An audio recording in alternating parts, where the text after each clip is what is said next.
mga karosas, nandito ulit tayo ngayon sa kusina. Samahan nyo ako, ipakita ko sa inyo ang order ko online ng mga gulay. Bali, nagmahal ngayon dito. Konti lang ang in-order ko. Bali, ano na, ang nabayaran namin sa piso is around more than 800 pesos. So, ito ang ipakita ko sa inyo. Ito yung lechos. Pero yung lechos niya, maganda naman. Fresh na fresh. Ito ang onion para pangluto. Nagmahal na din. Tag 100 ang kilo. Ito din ang yellow lemon. American lemon. Nag 100 na din ang kilo. Nagmahal ngayon.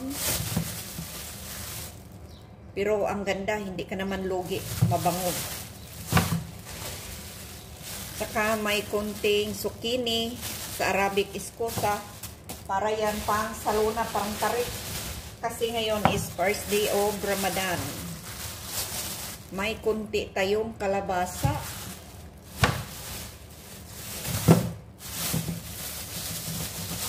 Saka may konting garlic. Konti lang garlic ang in-order ko kasi pag matagal kasi parang mag-dry.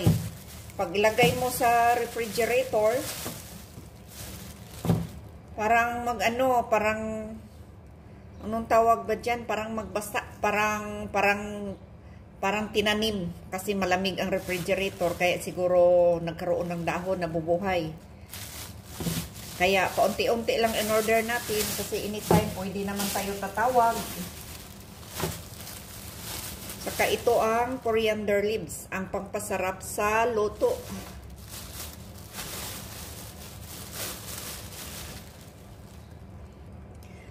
May kunti din tayong parsley, McDonald's, Arabic. So, kumusta na kaya ang mga kapwa ko OFW? Alam ko, marami kayo ngayong trabaho, katulad ko. So, laban lang tayo.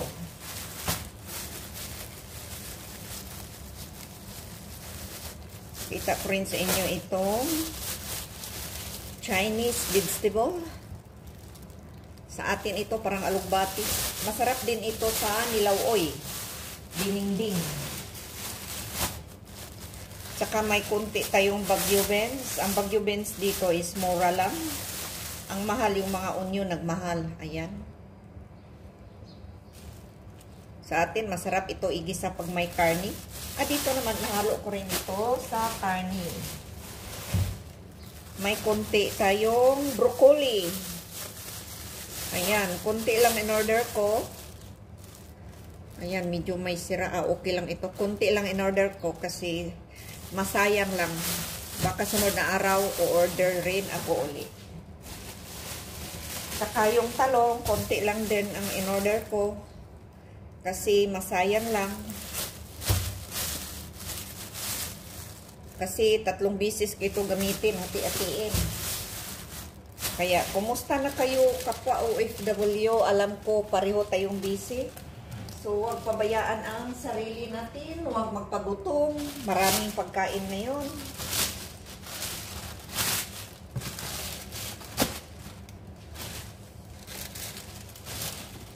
So, ganito ang buhay OFW. Laban lang tayo. Saka lilipat tayo sa kabila kasi mag-pressure cooker tayo ng karni. Ito lahat, bali 800 pesos. Almost 900. Ang mahal na ngayon dito.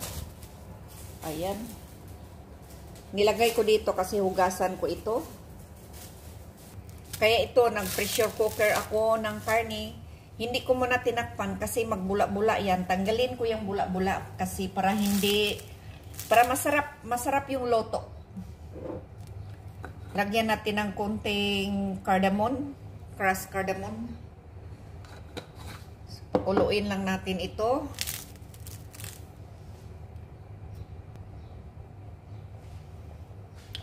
So, marami itong nilagay ko sa pressure cooker. So, ang paglagay ko dito sa pressure cooker, bali ihap ko na lang, hindi ko medyo masyadong palambutin kasi igisap ko pa ito sa onion at saka mga spices para pang tarik, para pamaya pang pangputor sa kanila dito. Pati na rin ako. So, kailangan tanggalin natin itong mga bula-bula para mabango yung karne, para mas lalong masarap. Pagkatapos nito, takpan ko pag matanggal na itong bula-bula. So, maya kunti, maggawa tayo ng dumpling mix, mga sambusa para pangputor. Bali, 1 month ito na trabaho namin, pero hindi naman lahat na maraming bisita. Minsan, sila lang ang mag-ina.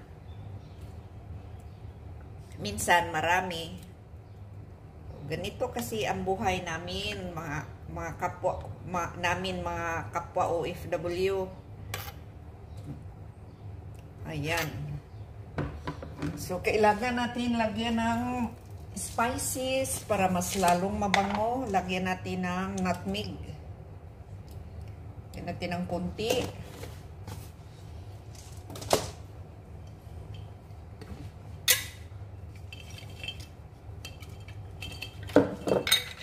Lagyan natin ng konting cinnamon stick. Ayan.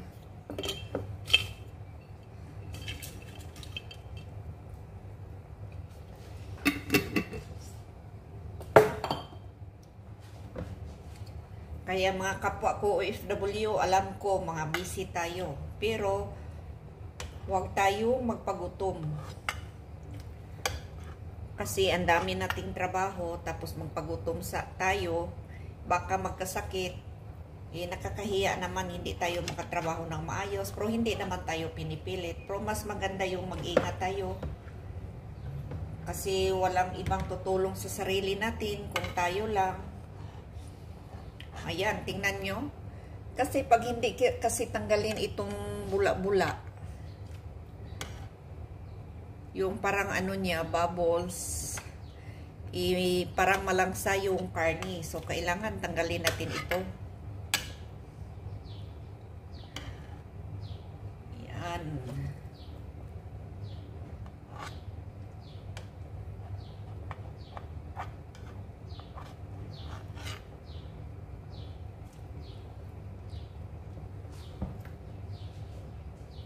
Hanggang dito na lang tayo mga karosas.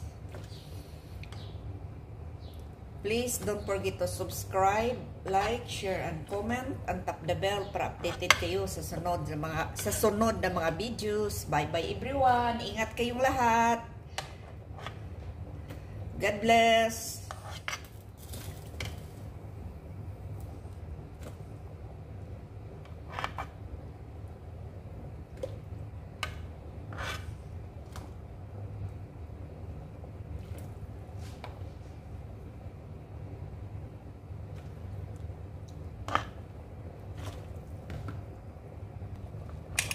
Ganito magtakip.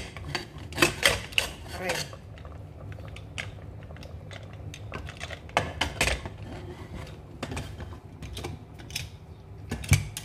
Ayan.